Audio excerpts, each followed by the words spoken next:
अस्सलाम वालेकुम दोस्तों, मैं हूं आसिफ अली ख़ान। पेरेंटिंग सीरीज़ में एक बार फिर आप सबको खुशामदीद। आज आपकी तरफ से जो सवाल आया वो ये कि आपकी वीडियो देखकर बहुत अफ़सोस होता है मुझे, बहुत जो है वो रोती भी हूँ, लेकिन कुछ दिनों बाद पहले जैसी माँ जो है वो बन जाती हूँ।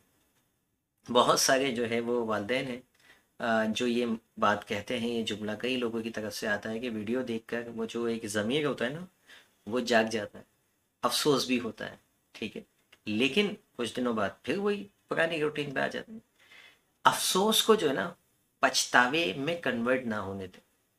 यानी आज जो आपको वीडियो देख के अफ़सोस हो रहा है ना, अगर आप इसका सद्देबाप नहीं करते हैं, अगर आप इसके ऊपर सीरियस होके अपनी पेरेंटिंग को नहीं लेते हैं, तो फिर ये अफ़सोस पछतावे में बदल जाएगा।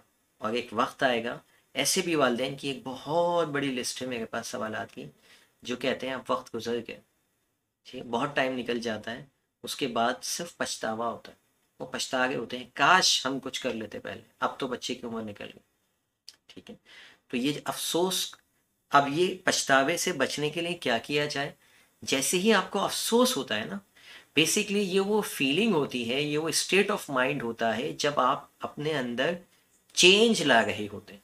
यानी आपका लाशऊर आपको झिंझोड़ रहा होता है आपकी गलतियों के हवाले से, और आपको एक नई डायरेक्शन दिखाई दे रही होती है कि हाँ, मैं ये गलतियाँ कर रही हूँ। अगर उसी वक्त आप उसके लिए चंद कुछ एक्शन ले लें, ठीक है, उसको नोट डाउन कर लें, ठीक है, कि मैंने ये वीडियो सुनी, मुझे जो है ना अंदाज़ा हुआ, अब मैं ये गलतियां नहीं करूँगी।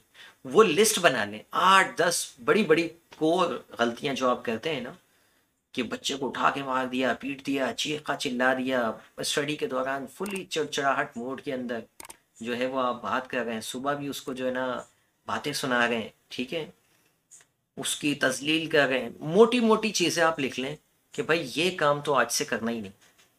और लिख कर ना हमारे लाशऊर को रिमाइंडर चाहिए। हमारा लाशऊर ऐसा नहीं है कि एक बार आपने सुन लिया, समझ लिया, उसके बाद जी आप सारी ज़िंदगी आप ऐसा करेंगे। नो, अल्लाह रब्बुल इज़्ज़त ने कितने 100 मकामात के ऊपर नमाज का हुक्म दिया, बार बार नमाज का हुक्म दिया, ज़कात दो। भाई बार बार क्यों कह रहे हैं? क्योंकि लाशऊर को बार बार रिमाइंडर चाहिए होता। तो आप लिख के कहीं किचन में लगा लें कि मैंने ये काम नहीं करना है, अपने मोबाइल फ़ोन की स्क्रीन पे लिख दें, कि ऐसी जगह जो आपकी रोज़ाना उस नोट के ऊपर नज़र जाए आपकी, ठीक है, कि मैंने ये काम नहीं करना। कुछ दिनों तक वो चीज़ आपकी पर्सनैलिटी का हिस्सा बने, कॉन्स्टेंट रिमाइंडर होगा ना, अलमारी खोलें तो उस पर वहाँ लगा दें लिख के कि मैंने ये काम नहीं करना।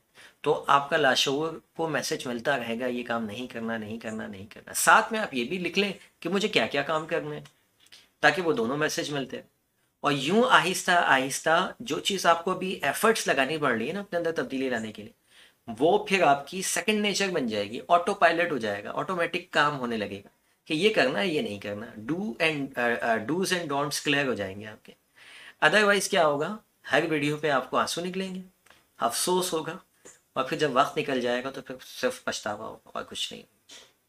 तो अभी से अपने बच्चों की तरबियत को सीरियस लें। बहुत अहम जिम्मेदारी है जो अल्लाह रब्बुल इज़्ज़त ने आपको दी है, बहुत बड़ी नेमत है। उन लोगों से पूछिए जिनके पास ये औलाद की नेमत नहीं है, वो आपको बताएंगे कि आपको कितनी बड़ी नेमत से अल्लाह ताला ने नवाजा है, जिस नेमत नेमत को आप रोज़ाना धुतकार देते हैं, गाली दे देते हैं, मार देते हैं, डांट देते हैं, पीट देते हैं। बहुत बड़ी नेमत है, और इस नेमत का अल्लाह रब्बुल इज़्ज़त कुरान पाक में इरशाद फरमाता है, तुमसे तुम्हारी हर हर नेमत का हिसाब लिया जाएगा। कुरान पाक की आयत है।